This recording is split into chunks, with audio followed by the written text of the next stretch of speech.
Hello and welcome to my channel. In a world where life-saving medications are being withheld for the sake of profit, one industry stands out as the ultimate villain: Big Pharma.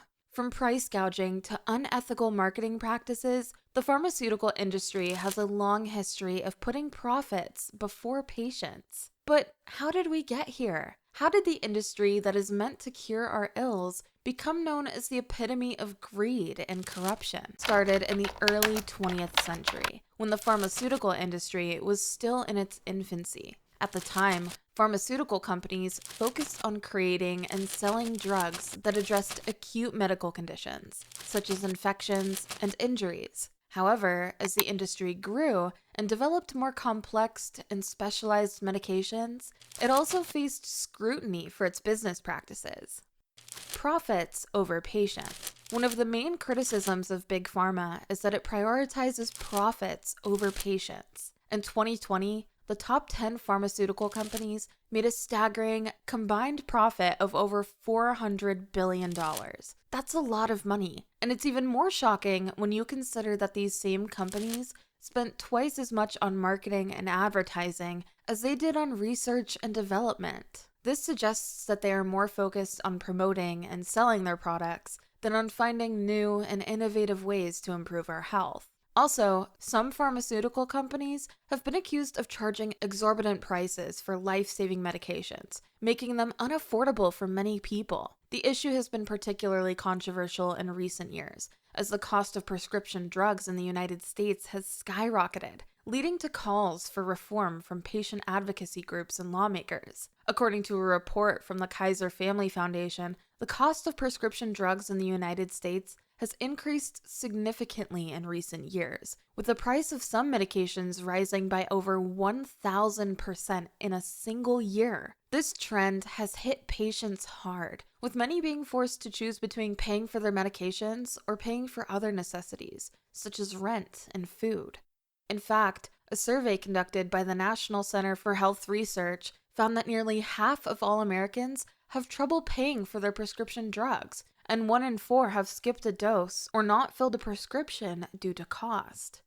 Unethical marketing practices. But it's not just high prices that have given Big Pharma a bad reputation. The industry has also been accused of engaging in unethical marketing practices, such as promoting drugs for uses that have not been approved by regulatory agencies. This can have dangerous consequences for patients, as medications that are not properly tested and approved may not be safe or effective for all uses. For example, consider the case of Vioxx, a painkiller that was developed by pharmaceutical company Merck. Vioxx was initially approved by the FDA for the treatment of osteoarthritis and acute pain, but Merck later began promoting the drug for the prevention of Alzheimer's disease and colon cancer. However, clinical trials did not support these claims, and in 2004, the FDA required Merck to include a warning on the label, stating that Vioxx may increase the risk of heart attack and stroke. Despite this warning, Merck continued to aggressively market the drug, and it was not until 2005 that the company finally pulled Vioxx from the market. By this time, the drug had been linked to over 27,000 heart attacks and strokes, and thousands of lawsuits had been filed against Merck.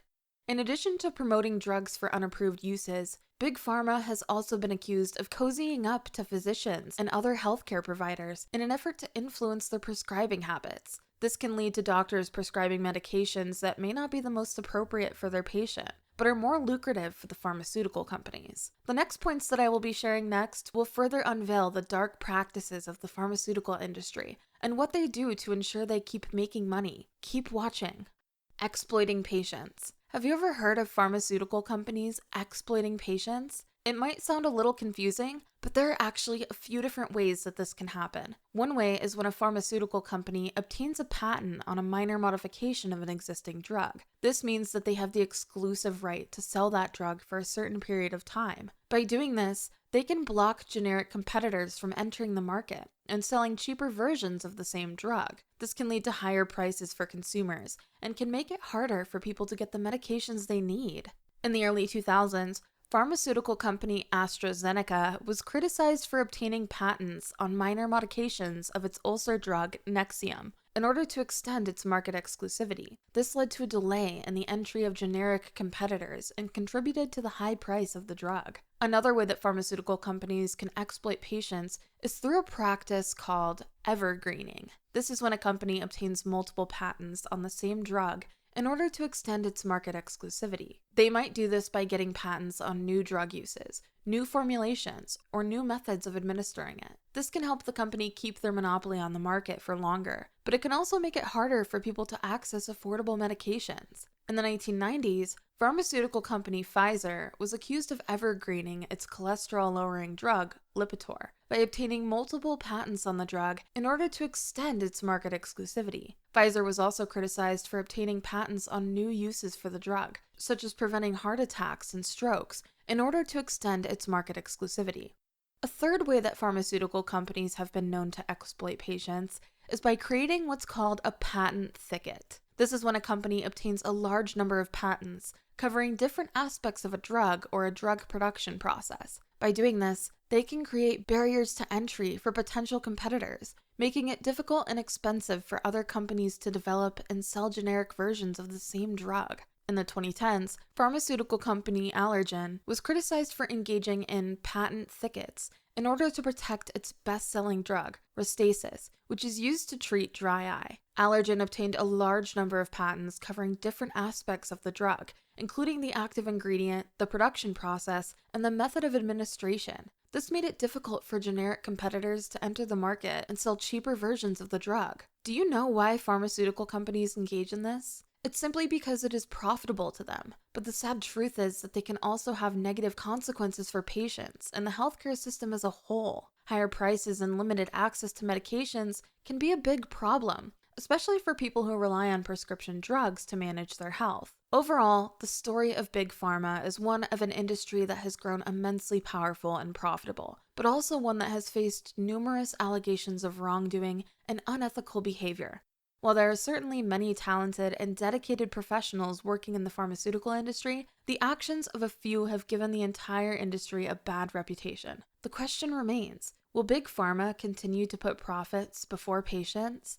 Or will it work to restore its tarnished image and put the needs of its customers first? That will be all for today's video. Thanks for staying tuned. Please don't forget to hit the subscribe button and notification bell so that you can always get to watch more amazing videos like this. See you in the next video. Make sure to check this next video chosen for you. See you there.